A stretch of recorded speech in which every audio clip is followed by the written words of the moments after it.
Hello everybody, I am Misty Doan, your host, and welcome to my new show called At Home. I'm so excited about this. I've been working on it for almost a year now, and I just can't wait to show you all of the great new things we have in store. This is my beautiful new sewing room that I get to share with you, where we're gonna make awesome projects every single week. And I thought, what better way to kick it off with some little homes to start this new show and this new year. So we're gonna make this really cute hello wall hanging. It's perfect for your entryway or even on your front door, and it's quick and easy. So let me show you how we're gonna do it.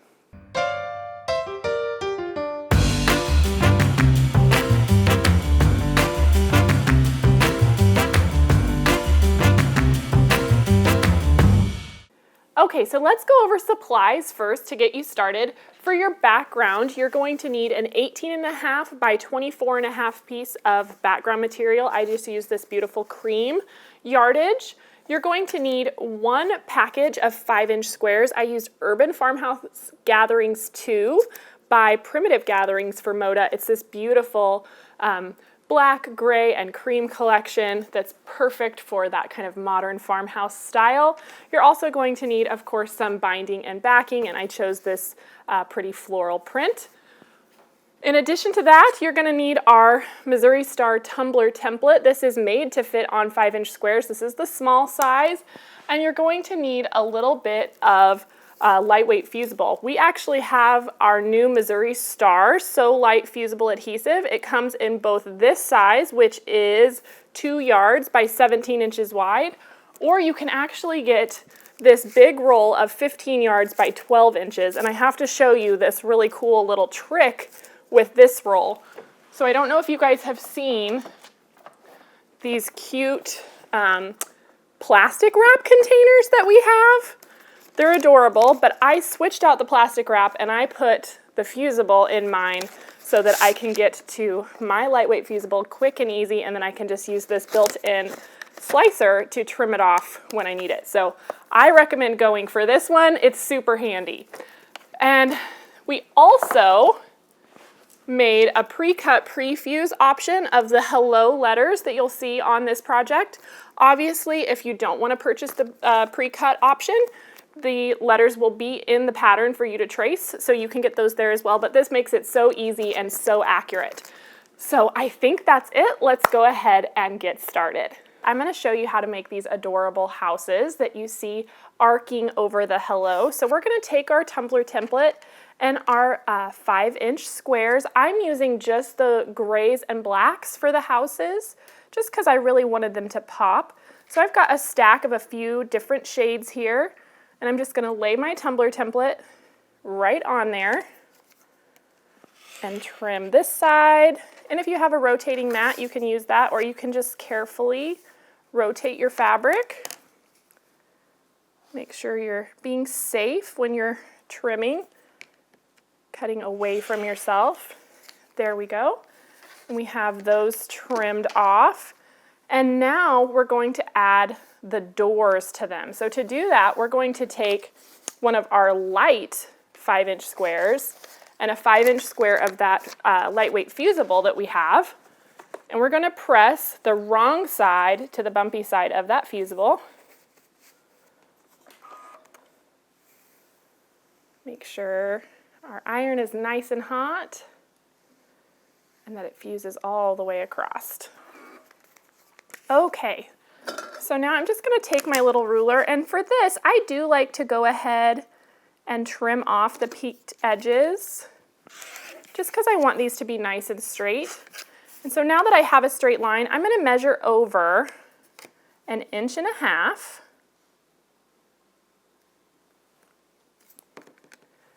and make a cut and make a cut. And then I'm going to go back and trim off these little pinked edges. If I'd been thinking, I would have done all of these at first, but that's all right. Just going to trim those off of both of these so we have nice straight lines on the sides. Okay, and so now that I have some 1.5 inch rectangles. I'm going to measure over 1 inch, and I should get 5 out of each of these strips. And if one is just slightly short, that's all right. It's okay for these to be a little wonky. 3, 4, and 5. And these are what is going to become the doors on all of our houses. So we can just keep cutting across here. And we're going to make 10 houses total because I decided just to have that kind of half circle shape. There we go. I'm just going to have all of these ready for me. So when I get to it, they're ready to go. And so now, like I said, you're going to need 10 total. I've only cut about, I think, 4 or 5 here, but you'll cut 10 from your charm pack to make the houses. And we're going to go ahead and fuse our doors on a few of these. So I've just picked a couple different prints here. There we go. And we can peel off the backing.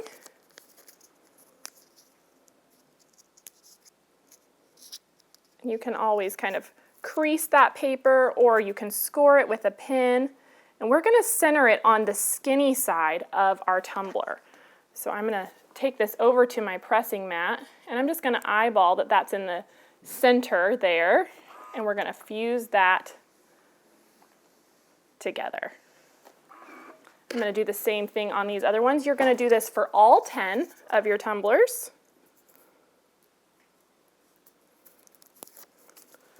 There we go. Here's one more. And like I said, it doesn't have to be perfect. I'm just eyeballing the center, and maybe you want to put one off to the side. All houses are different, right? So you can see I'm just kind of creasing this, and that causes the corner to lift up and makes it really easy to peel. And then we'll just do one more here. So now the trick to getting the top of our houses is we're going to treat this just like we would, say, a Dresden plate, and we're going to fold this right sides together and sew directly across the top here. So let's go ahead and take these to the machine. And we can just do one after the other. There we go. And fold those right sides together so they line up nicely. And one more. And you would just keep doing this until you have 10 exactly like this. And you can go ahead and chain piece it. It makes it quick and easy. Okay, now I'm going to cut those apart. And this is the place where I like to go ahead and take out some of the bulk where the fabric is folding, because that's going to be the peak of our house, the top of our roof. So I'm going to trim just a little bit of this. I don't want to go more than halfway into that seam allowance because I want to make sure there's still plenty of fabric and we don't have the stitching come out. So you can see I'm just going to cut off that little wedge there. And to be extra safe, you could always backstitch on these also. There we go. One more. And then now you can use either a pin or a pencil, or if you have sharp nails like me. And you can see now there's the little tops of our houses. So we can lay this here. And I just kind of try and center it up as best as I can. And by taking out that bulk, it makes that top lay really nice. And we're just going to press this flat. Let me show you that one more time. So I've trimmed off that little excess, and I'm just going to push that corner so it forms this peak of our house. And we're going to press this nice and flat. And so now let's start sewing some of these together. I have some that I've already made, and actually, before I forget, I want to show you on these. I've gone ahead and done a blanket stitch around the door. I'm not sure you can see it, so actually let me show you over here. This little blanket stitch I just did with cream thread just to finish off that edge so that I won't have as much fraying or anything like that. I did that on all of my little houses before I sew them together, because it just makes it easier to maneuver when you just have the individual houses as opposed to your whole strip sewn together. All right, so let's just sew a few of these. And so we're just going to place them right sides together. And it's more important when you're lining these up to line up the top of our houses than this bottom edge. You might be able to see this is just slightly off, less than 1/8 of an inch, but I'm going to focus on the top because I can correct all of that when I finish this at the end, but we want the top to line up. So I am going to back stitch here at the top just to keep that nice and secure, and then we're just going to sew a 1/4 inch seam. And then I'm going to add one more. Ooh, this one really shows you. You can see this is just a little bit off. And sometimes that just happens when we're doing this kind of Dresden process, but just focus on the top every time and it will work out. It's really forgiving. Back stitch again and a 1/4 inch seam. There we go. And I have some of these already sewn together, so let's just go ahead and add this to the rest of the group so that we have 10 sewn together end to end to end. And by having that slight angle from the tumbler template, that's how we're going to get our half circle of houses to create our little neighborhood. Okay, so here we go. Here's 10 all sewn together, so let's give this a nice press so that it will lay super flat. You just kind of have to circle around like so. All right, now let's get this ready to add to our background. There's a couple extra steps we need to take. I'm going to flip this over, and I'm going to actually turn under each end of the houses a 1/4 inch so that we don't have raw edges there, just like so. Just make sure your iron's nice and hot. If you need to add a little bit of starch there to hold it. But for me, I'm going to pin this in place later anyway. So I just want to kind of remind myself and remind the fabric that it needs to go under. Just pressing the other side. And then now we're going to carefully do the same thing all along that bottom edge. And that's why it's less important to line up that bottom side, because we're going to flip all of this up a little bit anyway.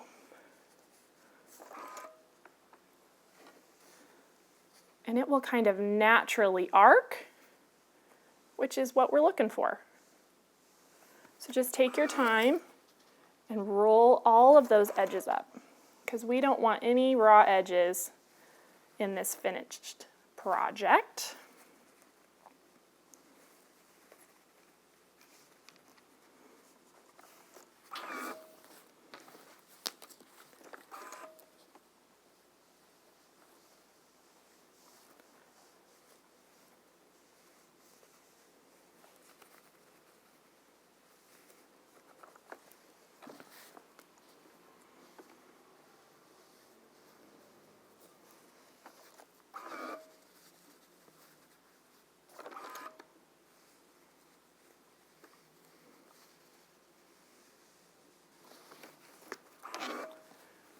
Okay, so we have all of the bottom edge and the two sides turned under a 1/4 inch. And so now we need to add a little bit more fusible to the backs of this so that we can secure it to our background and not have a bunch of shifting when we go to top stitch it. So to do that, I actually just used some scraps that I had from my roll of fusible, and I just cut like 1.5 by 2 inches, 1.5 by 3 inches, just enough that I can fit it here on the back of the house. And I gave myself 10 pieces. So I'm going to quickly go ahead and press a piece of this to the back of each one of these houses, and I'll meet you right back here. Okay, so now that all of those are on, we can start laying out our project on our background piece. So let's go ahead and take this over to the cutting table to do that. Let me clear some of this out of the way. Okay. So remember, our background is 18.5 by 24.5. So I'm just going to go ahead, and I do want to kind of give myself some orientation lines. So I'm just going to finger press the middle this way and then the middle this way, just so I have a reference point when I'm going to lay these out. It's not really going to line up with the center, so it's not a huge deal. You can totally eyeball this whole project, but I just always find these kind of orientation lines to be helpful. So now let's go ahead and peel all of the paper backing off of our houses.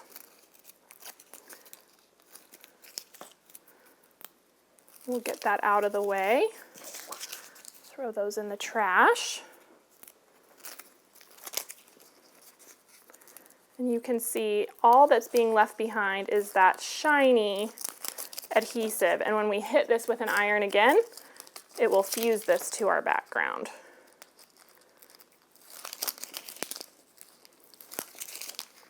There we go. And one more on the end.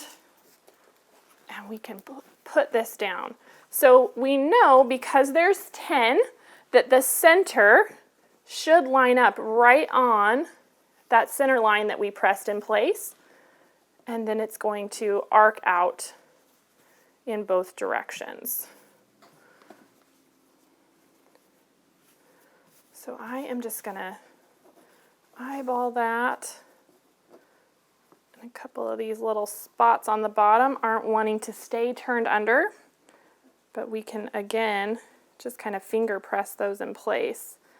And once we get the houses themselves pressed down, when we take this to the machine, it will be much easier to keep those down when we are top stitching.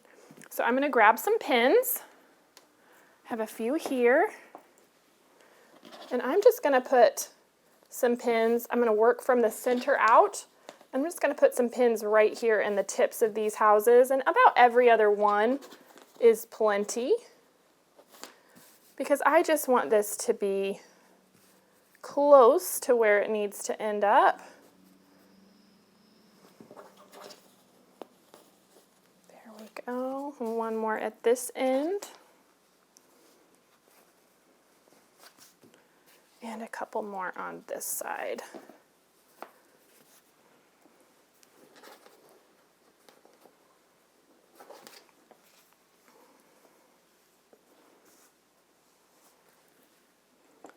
Here we go.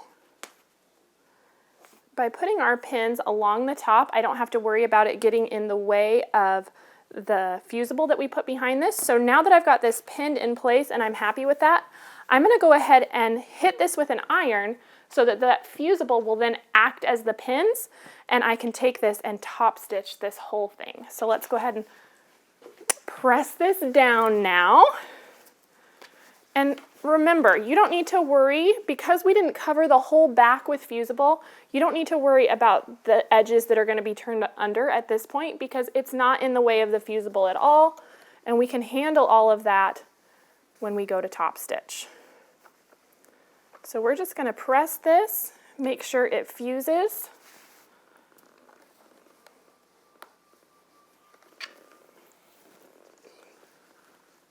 There we go. Just work your way across.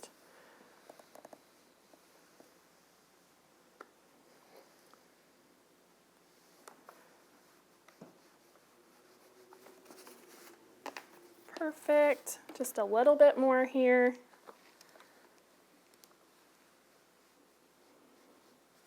All right. So now let's take these pins out, and we can top stitch all the way along the edge. We'll start by making sure our ends are turned under, and then as we get to this bottom edge, we can just still get in there and tuck the fabric as we're going to make sure that we aren't losing that seam from being where we want it to be. So I'm going to go ahead and start, like I said, on this straight edge here. Now I'm using cream thread just so you guys can see, but I would recommend using like a dark charcoal or a medium gray. I think it would blend nicely for all of the fabrics that we're working with here. So I'm going to back stitch, and I'm just sewing close to the edge. And keep my needle down and pivot.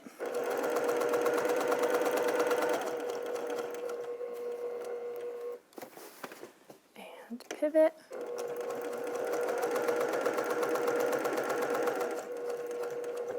Okay, I'm going to make my way all the way across the top, and I'll come back here to show you how we're going to tackle the bottom and turning under that edge. Okay, we're almost to the bottom edge. You can see I've sewn all the way across the peaks of our roof. And so now that I'm approaching this bottom corner here, I've got my side folded under and I've made my way almost all the way down. And now I'm just going to make sure that that first corner piece is, the fabric is tucked under so that as I approach it, I can still keep my needle down just like I've done all the way around. And I can just pivot my project and I can just slowly keep this fabric turned under as I go. And so I'm just going to kind of work one house at a time. And you can see I've turned that first house under. And now I'm getting close to that end, so I'm going to move on to the next house before I get all the way over. I'm just going to tuck all of that part under. And I can just keep on stitching. Just do a little bit at a time. But I think it's worth taking the time to do this because then you won't have any raw edges or fraying in the finished product. There we go. Just turn. And a few stitches at a time. All right, I'll meet you back here when it's all done. All right, we're coming into the final stretch. I'm going to approach that other corner and back stitch. And there we go. Our houses are sewn on. Doesn't that look so nice? You can see how just by fusing those little sections, it allows everything to lay so nicely, and then we can turn under all of our edges and top stitch that beautifully. So now that we have this part done, let's grab our letters. Remember, you can either trace them out of the pattern or you can pick up these awesome pre-cut, pre-fused shapes. They come just like this, and then you just trim them apart, which is what I've done here. So we're gonna lay this out on the pressing mat itself so that I don't have to try and move this again once I have my letters in place. So I've got my letters here. Remember, I just trimmed them apart. And just like our Fusible, it has the paper on the back. So I'm going to go ahead and remove it as well. And then we can line them up here inside our houses. This is such a great little wall hanging for your front door or right inside the front door to just welcome people to your home. And so I've got those on there, but I do want to, sometimes my eye is tricking me and I'll trust that it's straight, but it's actually going uphill or downhill. So I like to take some time and just measure up from the bottom and make sure that they're nice and straight. And I'm actually just going to scoot these up a hair so that I have a nice round number. I'm measuring up 4.5 inches from the bottom of my background fabric. So we can just scoot that. Whoops, I'm going to have to measure that one again. But you can see why we want to do this on our pressing mat so that we can move this as little as possible. We really just kind of want to let it be where it needs to be. All right, whoops. It's trying to trick me. Okay, I think that looks pretty good. So now we're just going to very carefully lift our iron and we're going to press straight down. You really want to be careful not to slide your iron when you're working with things like this, because it could move your letters before they're fused. And we just don't want that to happen after we've gone to all that trouble to make sure they're where they need to be. So there we go. That is done. Isn't that so great? So now, just like we did the blanket stitch on the little houses, the little doors to the houses, I would go back and blanket stitch with black thread around each of the letters to just finish off that edge. You can see that's what I've done in the project here. So let's go ahead and look at that so I can show you how I did that border as well. Okay, so again, here's the little blanket stitches that are on the doors of our houses, and I've done the exact same thing only with black thread. So it's almost completely invisible to the naked eye, but it will just finish off the edges of all of those letters. Now, the background size that I gave you, the 18.5 by 24.5, makes it work out just perfect, where if you add 2.5-inch squares for your border, you get this great little border going around your project. So I just used the leftover 5-inch squares from our pack, cut them in 4s, so I had 4 2.5-inch squares from each of them, and created this little border. And it's such a wonderful little project. It turns out just great. It's perfect for your house, and I hope you guys have enjoyed the new show, the new set, and I can't wait to show you what else we have in store. So check out this little promo of what's going to be coming up this year.